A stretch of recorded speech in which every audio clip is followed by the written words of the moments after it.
These are my two AquaEl Shrimp Set 30 tanks, and I wanted to publish a review of them to share my thoughts and experiences. I've had one of these for around a year now, and I've had the other one a couple of months. Both of these were purchased using my own money, and this video is not sponsored in any way. I've used these tanks in a few different ways. I've used them as dedicated shrimp tanks, a dedicated betta fish tank, and right now as a joint shrimp and betta fish tank, but this third option can be risky. So let's quickly rewind time a couple of months to the unboxing of the second tank. Personally, I do think that this box offers decent protection, but if you order these online, they will come in a specific shipping box to add additional padding during the shipping process. The lid of the tank comes in its own individual cardboard cover to add extra protection for the glass lid during the shipping process. The rest of the aquarium accessories are in the glass box at the bottom, so these can move around a little bit during the shipping process, but neither of my tanks were damaged. The user manual is actually pretty helpful, to be fair, but most people should be able to set this tank up without issue. Some padding strips and supporters for the lid do come included with the tank, but I've never used them personally and I've never had a problem. So moving on to the dimensions and design of the tank. The shrimp tank has a standard cube design, and this shouldn't be much of an issue for people looking to just keep shrimp in here because they prefer grazing space over swim space like fish. These are available with a white or black trim, so there is a little bit of customization available, but personally I really don't care about that. There are currently 3 different size options for the AquaEl Shrimp Set on the market to try and offer something for people with limited space. The largest option in the range is the Shrimp Set 30, that is 29 by 29 by 35 centimeters or 11.5 by 11.5 by 14 inches with the maximum water volume of 30 liters or 8 US gallons, and this is the one that I have. Depending on the vendor, these should be listed for sale for around £85 or 110 US dollars, but I have seen these go for less during sales. In my opinion, the Shrimp Set 30 is definitely big enough for a shrimp tank, and it is large enough to have betta fish in them as well, and I've used them as betta fish previously, and I know other people who keep bettas in them too. The next size down is the Shrimp Set 20, that is 25 by 25 by 30 centimeters or 10 by 10 by 12 inches and has a maximum volume of 20 liters or just over 5 US gallons. This is still a decent size for shrimp keeping, but it does get a little tight for keeping a betta fish in here, so if you are wanting to keep a betta, I try and go with the Shrimp Set 30 over this one, and the price really isn't that different. Speaking of price, you can usually find these for around £75 or 96 US dollars, but again these can be cheaper during sales. The smallest aquarium in the set is the Shrimp Set 10, that comes in at 20 by 20 by 25 centimeters or 8 by 8 by 10 inches with a water volume of 10 liters or 2.6 US gallons. The Shrimp Set 10 can have a couple of shrimp in it with minimal issues, but in my opinion it's definitely too small for a betta fish, and one of the larger sizes should be used. This smaller size doesn't seem to be too popular in the hobby, and they're actually quite difficult to find here in the UK unless you get them via Amazon, but on Amazon the prices are hiked up, so you'll pay the same on Amazon for a Shrimp Set 10 as you would for a Shrimp Set 20 with the smaller vendors like Horizon Aquatics or Pro Shrimp. So moving on to the quality and durability of the tank. The aquariums are made of glass rather than the cheaper acrylic that you can see from time to time at this price point, and they are very easy to see through. This is regular glass, but at this price point you're not going to be getting the low iron aquascaper glass that some people like, but for its price point these tanks do perform well. The silicone on the tanks is a sort of dull white colour where it's almost clear, but it is still visible, but it's nowhere near as obnoxious or eye-catching as the black silicone on some other aquariums at this price point. The lid fits the tank very well, and the gap around the edges is small, reducing the risk of a betta fish or some other type of fish being able to jump out of the tank. The small gap definitely helps to score this tank set some points over the main competitor here in the United Kingdom, which is the Superfish cubic tank, as the gap around its edges of the lid are quite large. The lid of the tank uses these small resting units to support it, but the front one on my second tank wasn't glued on correctly, and it does slide from side to side quite a lot, but it's not really that much of an issue. I've accidentally dropped one of these lids during a water change, and thankfully it didn't break or even crack, but I'd guess that this was just more luck on my part rather than a design feature. Moving on to the included tank accessories, and this comes with a light, a heater and a filter, so it's pretty much ready to start your tank cycle as soon as you take it out of the box. So starting with the included heater, and to my knowledge all sizes of the AquaEl Shrimp Set come with the same 50 watt heater that is preset to 25 degrees Celsius or 77 degrees Fahrenheit. There is a small LED on the heater to let you know when it has power. During my testing, both of the stock heaters that came with these tanks failed to reach the listed temperature of 25 degrees Celsius, and they averaged somewhere between 23.5 degrees Celsius or 74 degrees Fahrenheit and 24.5 degrees Celsius or 76 degrees Fahrenheit. This temperature range is fine for many types of shrimp and won't cause an issue, but in my opinion it is a little low for some types of tropical fish. That's why I upgraded the heaters on both of my shrimp tanks to a Fluval T50, because I like to keep my better fish at around 26 degrees Celsius or 79 degrees Fahrenheit, so depending on what you want to keep in the tank you may need to upgrade the heater. Moving on to the light that comes with these tanks, and it's an AquaEl LED Smart Day and Night light. It's listed as a 4.8 watt light that kicks out around 520 lumens at its highest output setting or 350 lumens on its lowest output setting. If this output level is accurate, then it puts out a similar lumen count as the Nicrew C10 that is a very popular entry level light. The light is manually controlled, so you'll need to use the inline switch to change between the 3 lighting modes on the light. Although this light is marketed as a day and night setup, you would think that the lighting would be the low output for sunrise, then the high output for midday and afternoon, and the blue light for night, but that's not actually the order of lighting. It will actually run at high output first for midday, then low output for sunrise and blue light for night. I know that this might not sound like much, but if you are manually controlling this to get all 3 light outputs throughout the day, it does get a little annoying having to cycle through 2 rather than it just be in order. I'd guess that this is by design, so you instantly get the high output light for people who want to use a automated plug to control the photo period on their tank, but I don't use anything like that and it is a little annoying to me. I've actually grown a decent range of plants under this light in my tank with minimal issues, and I'll leave a plant list of plants that I've personally successfully kept in the video description. I actually still use this on one of my AquaEl tanks, as you can see, and this particular tank contains various types of Anubias, Bucephalandra, Java Fern and Taiwan Moss, and there's no problems with the plants being able to thrive from the lighting. My old shrimp tank setup that also used the stock light was able to grow Limnophilia sessiliflora, various types of crypts, moss and Anubias in it without issue. I have upgraded the lighting unit on my other AquaEl tank to a Hygen 957 for the higher lumen output. Most people won't need to do this, and I mainly did it to try and bring out the reds in the Ludwigia and to help my Eliocharis grow in this specific tank setup, but if you're sticking with low requirement light plants, then the stock light should be fine. Moving on to the included filter that comes with the tank, and I'm personally not a big fan of this, and I have seen this be a common point of criticism with other people who use this tank, and I truly wish they just included some type of air powered sponge filter instead. Firstly, you only get a small amount of sponge on the filter with minimal surface area, so depending on how many plants you're putting in here and the stocking levels, it may struggle to balance the tank without frequent water changes. The filter is marketed as being shrimp safe by AquaEl, but I have seen people worry that the foam is too coarse for baby shrimp, and in all honesty I definitely agree. This is a side by side of the foam from the included filter with the tank and the Aqua sponge filter that is an aftermarket upgrade from a different brand. As you can see, the PPI rating on the included filter is far coarser, and baby shrimp might be able to get into the filter and get crushed by the impeller. If you are actively trying to breed shrimp in your tank, then this could be an issue, and personally I just don't use these filters. This is a clip of the cheap Aqua air powered sponge filter in one of my other tanks, and this could easily keep this tank cycled even with a better fish in there and minimal plants. I'm also pretty confident that a smaller similar type of sponge filter would easily be able to keep this tank cycled and be safer for baby shrimp.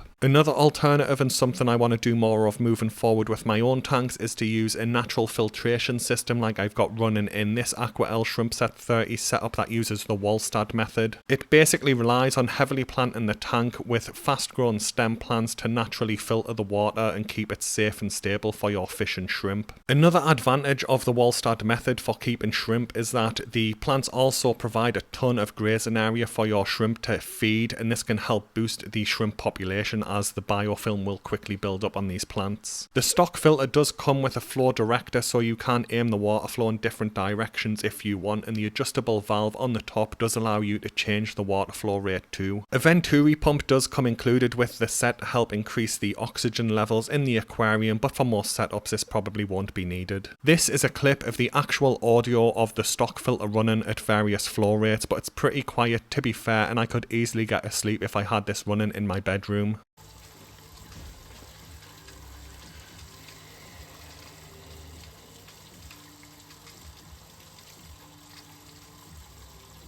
And this one is a clip of the filter running with the Venturi pump attached, and it's definitely louder than the regular setup, and it might be difficult for people to use in a bedroom who are light sleepers.